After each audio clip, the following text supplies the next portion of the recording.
بخاری شریف میں حدیث ہے، قاضی ایاز مالکی رحمۃ اللہ علیہ نے بڑی تفصیل سے لکھی ہے، راوی حضرت انس بن مالک ہیں۔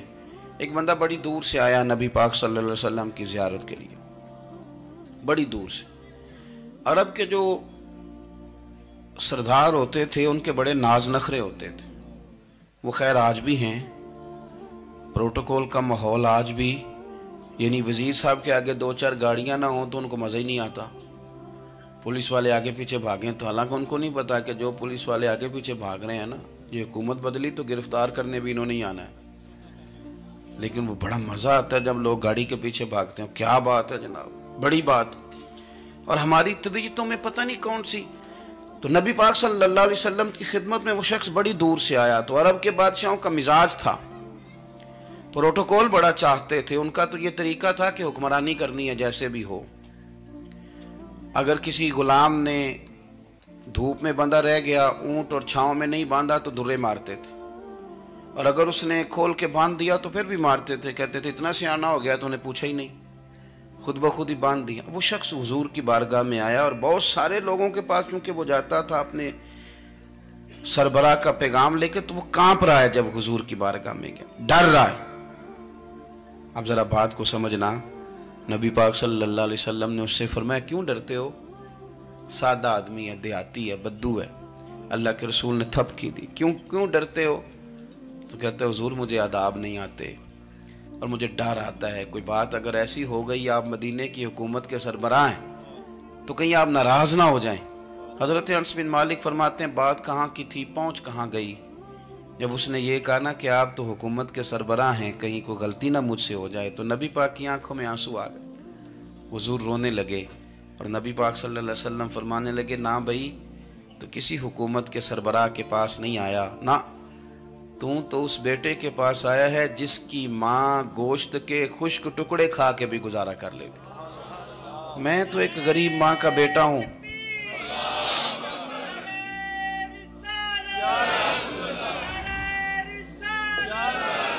بھائی اگر آپ کا یہ ذوق بن جائے، دیکھو نا آج تو لوگ بھول جاتے ہیں نا، کپڑے بدل لیتے ہیں تو وہ سمجھتے ہیں کہ شاید سارا کچھ ہی بدل گیا، یعنی گاؤں سے آ کر پڑھنے والے بھول ہی گئے ہیں کہ کس کی ماں نے کتنا زیور بیچا تھا۔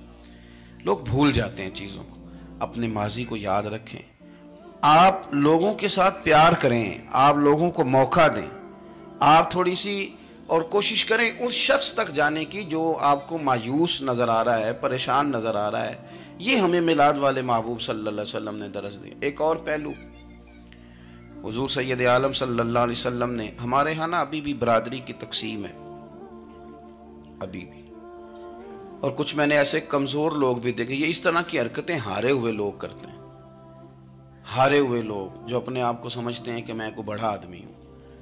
بڑا آدمی تو اپنے اخلاق سے ہوتا ہے، اپنے کردار سے ہوتا ہے، اپنی سخاوت سے ہوتا ہے، لوگوں سے پیار کرنے سے ہوتا ہے۔ باقی یہ کہ بیٹھ کے کہانی سنانا کہ میں بڑا کچھ کرتا ہوں، تو جو کچھ کرتا ہوتا ہے اسے سنانے کی کوئی ضرورت ہے؟ ایک اور بہت سارے لوگ آپ تعزیت کرنے جائیں نا والد کے انتقال کے بعد، تو ان بیچاروں کو بتانا پڑتا ہے کہ ابا جی میرے بغیر دوائی نہیں کھاتے تھے۔ تو میں کہتا ہوں اگر تیرے بغیر نہیں کھاتے تھے پھر بتانے کی ضرورت نہیں، پھر تو سارے گاؤں کو پتا ہوگا کہ تیرے بغیر نہیں کھاتے تھے۔ اور اگر کوئی دال میں کالا ہے تو پھر تیری وضاحت کوئی بندہ قبول نہیں کرے گا، تو آپ کو بتانا کیوں پڑ رہا ہے؟ اور آپ بار بار اس بات کا ذکر کیوں کر رہے ہیں کہ ہم بہت بڑے قبیلے کے ہیں؟ صاحب اگر آپ بڑے قبیلے کے ہیں تو پتہ ہوگا سارے علاقے کو آپ کتنا لوگوں کا خیال کرتے ہیں، آپ کس قدر محبت کرتے ہیں، آپ کا انداز کریمانہ کس طرح کا، پھر آپ کو بتانے کی کوئی ضرورت نہیں ہوتی، پھر خود بخود خبر ہوتی ہے۔ حضرت سیدنا ابو ذر غفاری رضی اللہ تعالیٰ عنہ، قبیلہ بنو غفار ایک بڑی شاخ تھی قبیلوں میں سے، جو لوگ اس زمانے میں مالدار قبیلوں سے تعلق رکھتے تھے ان میں سے ایک بڑا نام تھا۔ ساری زندگی چودراہٹ کی، لیکن میلاد ایک انقلاب کا نام ہے۔ میں میلاد منانے والے دوستوں سے گزارش کرتا ہوں کہ آپ ہر سال میلاد منائیں، اور ہر سال میلاد کے بعد آپ تھوڑے بدل بھی جائیں، یعنی تھوڑے سے بدل جائیں۔ کچھ لوگ کہیں یار یہ داڑھی میں نے نا 12 ربیع الاول والے دن رکھی تھی، یہ میری میلاد والی داڑھی ہے، اور داڑھی رکھیں بھی نبی پاک کی مرضی کی۔ کس کی مرضی کی؟ نہ ناراض ہو جائے جی میں ٹور چلا، بس کس مرضی کی جی؟ اپنی مرضی کے نہیں۔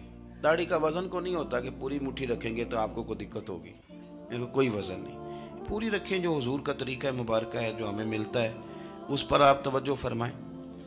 تو میں جو بات عرض کرنے جا رہا ہوں وہ میلاد انقلاب ہے۔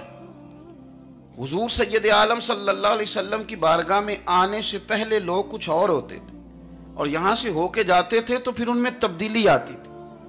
میں سارا دن کرامتیں سناؤں نا کسی کو اپنے پیر صاحب کی اور اپنے گھر میں بھی کہ میرے حضرت بڑے، میرے استاد بڑے، لیکن بیوی کے ساتھ اگر میں ترش لہجے میں بات کروں گا تو وہ کہے گی اے سکھاندے نے تینوں پیر صاحب، دوست کہیں گے یہ سکھاتے ہیں آپ، تو آپ کی کہانیاں نہیں چلتی، آپ کا کردار چلتا ہے۔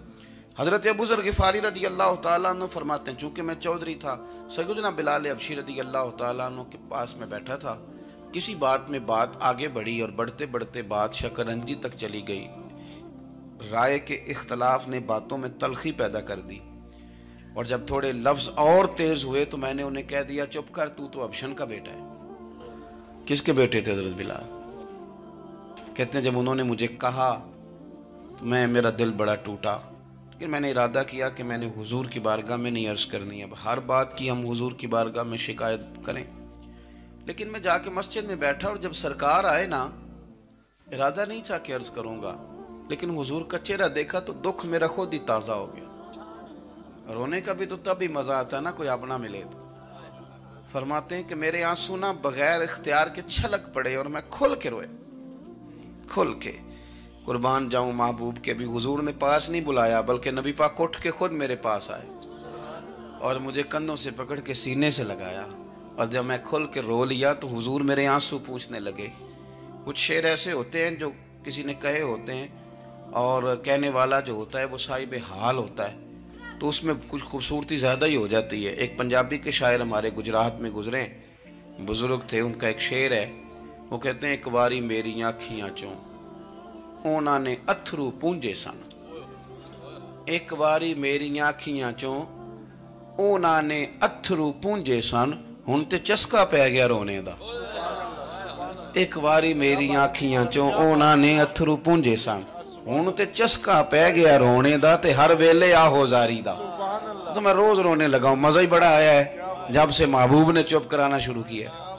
میرے عزیز، اور پھر حضرت بلال حبشی رضی اللہ تعالیٰ عنہ چونکہ حضور کے غلام تھے اور انہیں پتہ تھا کہ سرکار میری ناز برداری کرتے ہیں، حضور نے چپ کرایا۔ فرمایا کیوں روتے ہو؟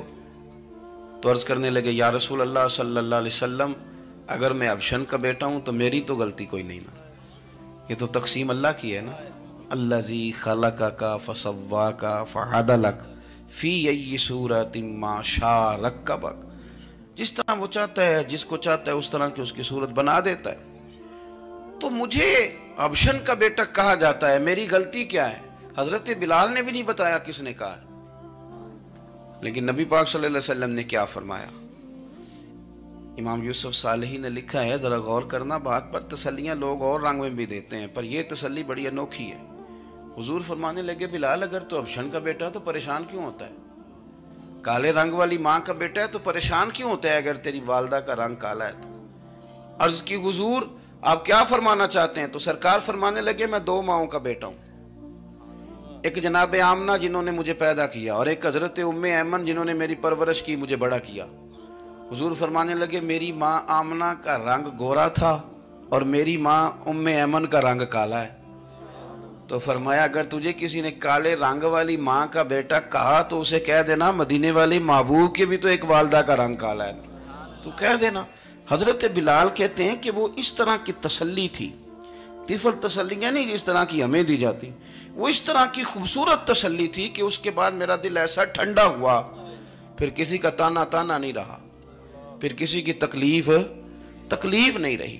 رسول پاک صلی اللہ تعالیٰ علیہ وسلم نے یہ جو آج تقسیم ہے ہمارے ہاں اونچ نیچ کی، چھوٹے بڑے کی، ذات برادری کی، حضور فرماتے ہیں میں نے پاؤں کے نیچے رکھ کے کچل دی، اب اس کا کوئی سٹیٹس نہیں رہا، اب یہ کوئی معاملہ نہیں۔ پھر میرے بھائی ایک معاملہ ہمارے اندر جو اور بڑی شدت کے ساتھ آیا ہے اور جس نے بڑا زور پکڑا ہے وہ یہ ہے کہ ہم نا پڑھے لکھے لوگوں سے معذرت کے ساتھ، پڑھے لکھے لوگوں کا بھی ایک مسئلہ ہے، وہ دوسروں کو جاہل کہنا ضروری سمجھتے ہیں، الا ماشاء اللہ۔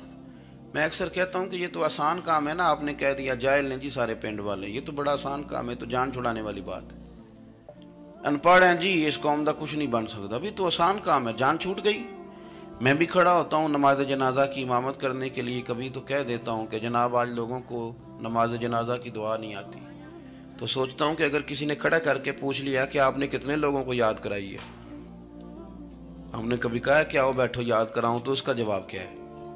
تنقید کرنا آسان کام ہے اور تعمیر کرنا یہ مشکل مرحلہ ہے۔ عزیز دوست، ہمارے ہاں نا ان پڑھ بندے کے ساتھ اور اس بندے کے ساتھ جس کی سوچیں محدود ہیں، ہمارا رویہ اتنا تلخ ہوتا ہے۔ بھئی مزہ تو تب آتا ہے نا جب آپ کو، کچھ لوگ کہتے ہیں میں اچھے کے ساتھ اچھا ہوں، تو اچھے کے ساتھ تو ساری دنیا اچھی ہوتی ہے، آپ نے اس میں کیا کمال کیا؟